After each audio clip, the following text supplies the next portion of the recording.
The Constitutional Court, in a landmark ruling, has ordered the state to ensure suspected illegal immigrants appear before court within 48 hours, a right enjoyed by South African citizens in a scathing judgment that tore into the conduct of Home Affairs top brass.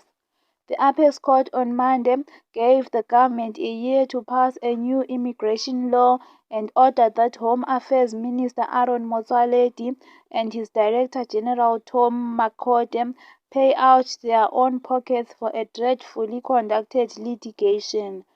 The Constitutional Court confirmed its 2017 ruling that two sections of the Immigration Act which allow immigration officers to arrest and detain illegal foreigners without proper judicial oversight are unconstitutional and invalid.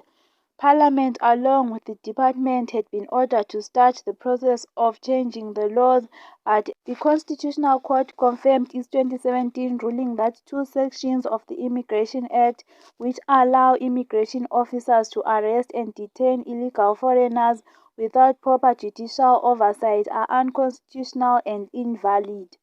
Parliament, along with the department, had been ordered to start the process of changing the laws, but so far has not done so. It was given until 2019 but did not meet this deadline.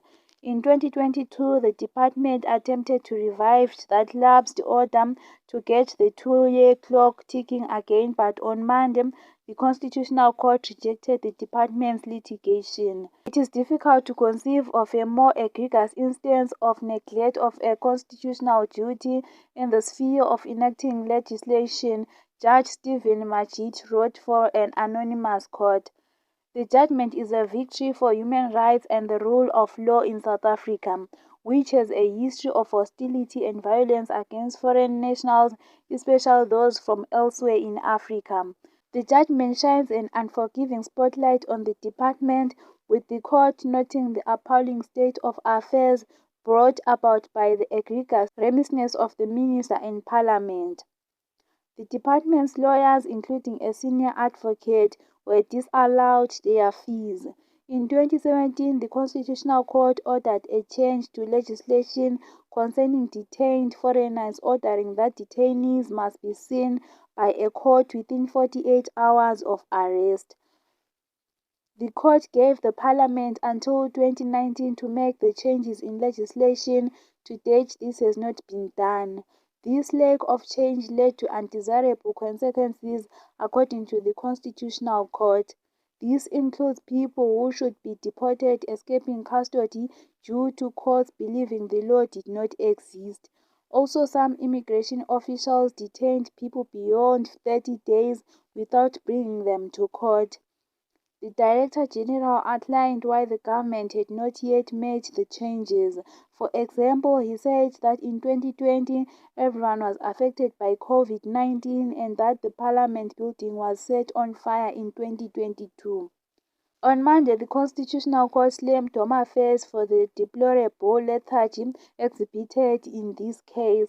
After analyzing the situation, such as courts giving conflicting orders, Motsoaledi effectively confirmed the 2017 order, giving the government 12 months to correct the legislation. If that does not happen, the court's order effectively becomes law, meaning detained foreigners must be brought to court within 48 hours of arrest and, where possible, given conditional release. The ruling comes days after a High Court judge grilled the department's lawyer on reasons behind Motsoaledi's challenge against a court decision that ordered him to extend special permits for Zimbabweans. "It's mind-boggling," the judge said. "Why appeal something that you are already doing?" Motsoaledi ordered the Minister and Director General to personally pay part of the total legal cost and disallowed Home Affairs' previous lawyers from being able to claim fees. This effectively means taxpayers will not foot Home Affairs lawyers' bills as normally happens. Lawyers for Human Rights, which is the LHR, which brought the original 2017 application, was not notified when Home Affairs instituted its ill-conceived proceedings to revive the court's in 2017 order. When the lecturer intervened, pointing out flaws in Home Affairs arguments, the department felt affronted to the point that it asked the state attorney to investigate its director, who deposed to lecturer papers. The court found this an astonishing response, slapping Home Affairs' failure to notify LHR. Motsoaledi noted that as part of the explanation for the delay, the Director General had listed several events that occurred long after 2019 deadline, such as COVID-19 and the 2022 fire. In opposing a personal cost order, the minister said he had no knowledge of the application to the court, having discovered it after reading a news article. He also never instructed a senior advocate, and these officials did not have the authority to launch the application.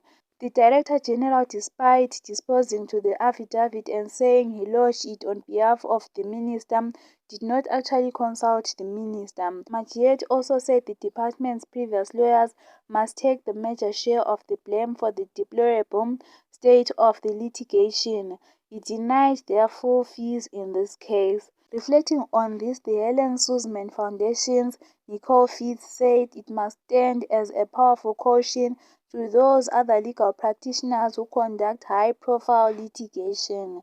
Motsoaledi ordered that the minister and the Director General pay personally because of a higher standard of conduct expected from public officials. When the legal costs of the entire case are determined, the minister will have to personally pay 10% and the Director General 25% of that total, which could be in the hundreds of thousands or millions of rand.